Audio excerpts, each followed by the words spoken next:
Nowadays, social media and the internet have become a part of everyday life, especially with the current generation of elementary and secondary students.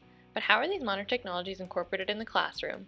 A social learning network, commonly referred to as a SLN, is defined by Wikipedia as a type of social network that results from interaction between learners, teachers, and modules of learning. SLNs can be used in a variety of ways. Teachers may use existing social networking platforms with an educational approach, or students could do the same, but informally. Teachers can also create and use their own social networking platforms or engage their students in common learning activities over a technological platform. SLNs are often used in MOOCs, flipped classrooms, regular K-12 classrooms, and college courses. One popular social learning network is Edmodo, which is the world's largest learning network for K-12 students and teachers. It allows teachers to share class content, assign work and quizzes, and communicate with their students, colleagues, and parents. Google Classroom is also popular in secondary education. This site allows teachers to create a class group using their students' Gmail accounts and assign work and quizzes online, as well as grade them. It allows teachers and their students to share files that can be accessed through Google Drive, Docs, and Slides with the rest of the class. Duolingo for Schools is a website by Duolingo that allows teachers to create classrooms and track individual student progress in the language they are learning. They can give students assignments through the website and assign a deadline for studying. ClassDojo is a site that allows teachers to report student progress to parents. Teachers can track student behavior and grades, and both students and teachers can upload photos and videos for parents to see. EduBlogs is a site powered by WordPress that allows teachers to create a blog where they can create student accounts, put students into groups, monitor student progress with detailed user reports, and leave private comments on student writing. Nearpod is an interactive learning platform that has over 6,500 pre-made, customizable lessons for K-12 teachers. It has numerous activities that allow teachers to interact with their students on any device, such as an interactive whiteboard, quizzes, polls, and VR field trips. It also gives immediate student feedback as well as having automatic grading and individual assessment reports. There are many benefits to using social learning networks in a classroom. Most of them are free to use or have very cheap subscriptions. However, if they are expensive like Nearpod, they could be funded by the school district instead of individual educators. Social learning networks can also allow parents to interact with the classroom from their home or work.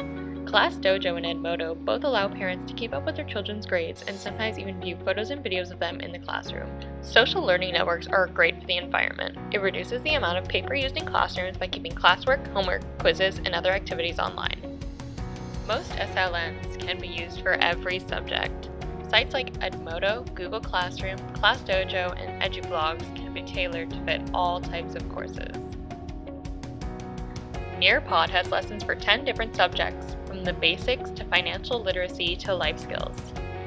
Duolingo is specifically for foreign languages, but there are over 30 different languages that English speakers can study.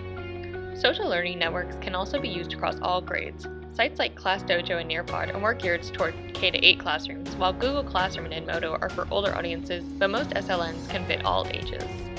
Along with being beneficial for teachers in their classroom, SLNs can be very helpful for students as well. Students are able to work with other students behind their screens, which may be more comforting for kids who are antisocial or have anxiety about speaking up in class.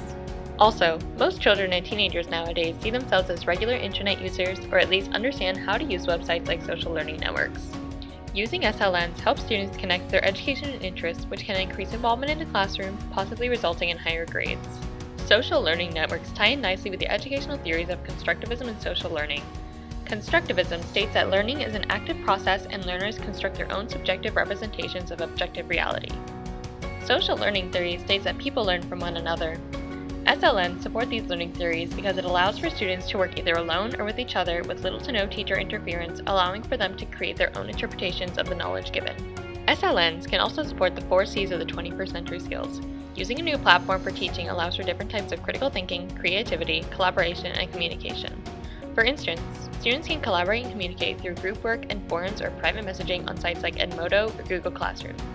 Duolingo or activities on Nearpod can encourage creativity and critical thinking. Despite being so efficient, social learning networks do have their negatives. The possible setbacks of social learning networks are that some students don't have an easily accessible internet connection at home, or they may not fully understand how to use social learning networks. However, because we live in an age of technology, over 80% of houses in America have some form of internet subscription. And for the students that may not have internet at home, most public libraries have free access to computers with an internet connection. If students do not understand how to use social learning networks, an instructional lesson could be held in class, or the students could watch a pre-recorded tutorial. I hope you learned something new about social learning networks, or at least how to integrate certain technologies into the classroom.